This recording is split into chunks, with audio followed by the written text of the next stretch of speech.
Hello everyone, welcome back to my another blog. আজকের ব্লগটা আমি সকাল থেকে স্টার্ট করছি। একটা দরকারি কাজে আমার একটু বাইরে যেতে হবে, তাই আজকে একটু তাড়াতাড়ি উঠে গেছি। ঘুম থেকে উঠতে না উঠতে পাশের বাড়ির বৌদি আসছে থ্রেডিং করতে। আজকে ছিল মার ইউএসজি টেস্ট, সেজন্য আমি আর মা বেরিয়ে পড়েছিলাম হাসপাতালে যাওয়ার জন্য।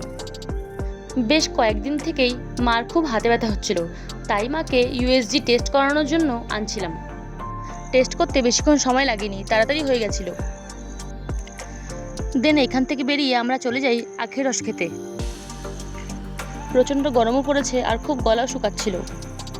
এই গরমে কিন্তু আখের রস খাওয়াটা সব থেকে বেস্ট আর স্বাস্থ্যের জন্য খুব উপকারী। গরমকালে আমি যখনই বাইরে বের হই আখের রসটা আমি প্রায়ই খাই আর আমার খেতে খুব ভালোও লাগে। কাকুর থেকে আমি একটু বরফ চেয়ে নিচ্ছি, কারণ আখের রস আমার একটু ঠান্ডাই বেশি ভালো লাগে। উফ, এই গরমে আখের রসটা খেয়ে একটু শান্তি পেলাম।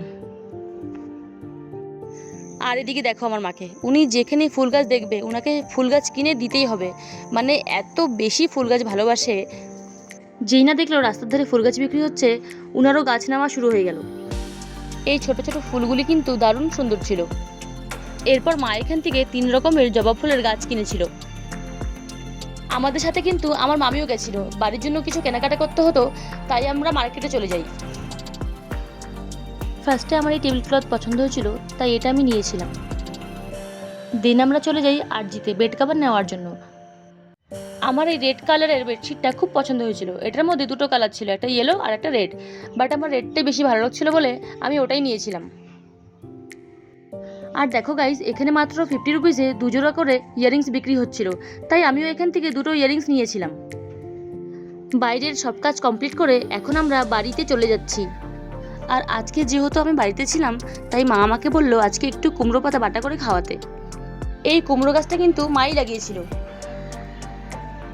আর মা যখন বাটা খেতে চেয়েছে তখন তো মার আবদার আমাকে পুরো করতেই হবে, তাই আমিও চলে এলাম কুমড়ো পাতা নিতে। মাকে তো বাটা করে খাওয়াবই, তার সাথে সাথে আমার কুমড়ো পাতার বাটার রেসিপিটা আজকে আমি তোমাদের সাথে শেয়ার করব। বাটা করার জন্য সবার প্রথমে কুমড়ো পাতাগুলিকে আমি খুব ভালো করে ধুয়ে নিয়েছি।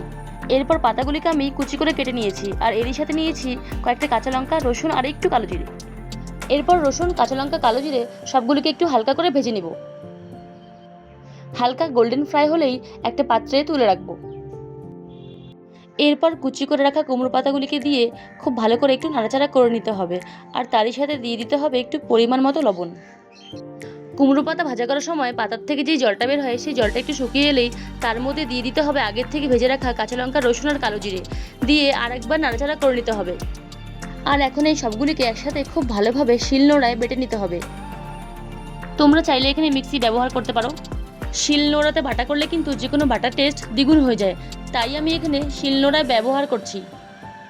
তো দেখো, এখানে আমার কুমড়ো পাতা বাটা রেডি হয়ে গেল। কুমড়ো পাতা বাটার সাথে সাথে আমি মার পছন্দের আরেকটি ডিশ বানিয়েছিলাম, সেটা হলো ডিমের কারি। মার কিন্তু মাছ মাংস থেকে ডিমটা একটু বেশি প্রিয়। তারপর খাওয়া দাওয়া করে একটু রেস্ট নিয়ে চলে আসলাম আমাদের আম গাছ থেকে আম পাড়তে। অনেক দিন থেকে ভাবছিলাম এরপর যেদিন বাড়িতে থাকবো সেদিন সবাই মিলে একটু আম মাখা করে খাবো। এই কটা আম পেরেছি মাখা করার জন্য। গাছ থেকে ফ্রেশ আম পেড়ে আম মাখা খাওয়ার মজাটাই কিন্তু আলাদা।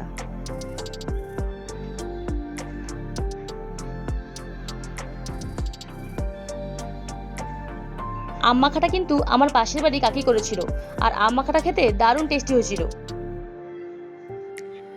আম মাখা কিন্তু সবাই মিলে একসাথে বসে খেলে বেশ মজা লাগে। দেখো তোমরা, আমার কাকি আমাকে কতটা ভালোবাসে, আমাকে খাইয়ে দিচ্ছে। অনেকদিন পর সবাই একসাথে বসে গল্প করছি, হাসি মজা করছি, খুব ভালো লাগছে।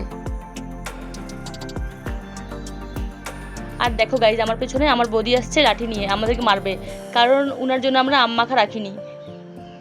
তো যাই হোক, আজকের ব্লগটা আমি এখানেই শেষ করছি। ভিডিওটি ভালো লেগে থাকলে প্রতিবার যেটা বলি লাইক, কমেন্ট অ্যান্ড সাবস্ক্রাইব করে দিও। দেখা হচ্ছে নেক্সট ব্লগে। টাটা।